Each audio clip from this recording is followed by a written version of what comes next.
Hello everyone, today we're going to be shooting a video. I have this 1992 Chevy C1500 step side. And some of you know, after I finished working on this truck, I took it out to O'Reilly's to pick up some parts, and some stupid person hit me on the back of my truck, and I'm going to have to repair it. They didn't stall, they didn't leave any information, they just hit it and took off. So I'm gonna have to be repairing these, and what I'm doing, it's I find a rear bumper for a 92 Chevy 1500 with the regular bed.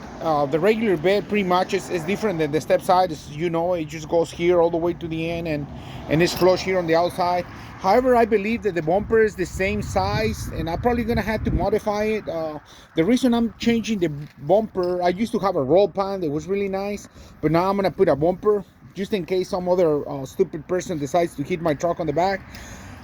So I'm gonna be replacing it, and the reason the video is the bumper that goes with the step side is about $400, and I'm trying to save some money on that because this is the second time that I'm having to work on the same thing on the truck, so I don't want to spend a whole lot of money in it.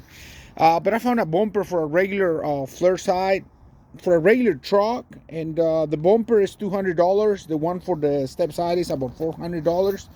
So I'm gonna try to install the bumper for the regular bed in this truck.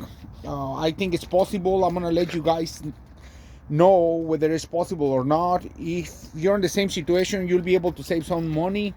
I really think it's gonna work out. I'm gonna have to paint that bumper and stuff, but please stay tuned. I'm gonna let you know if it's possible to do that and save some money.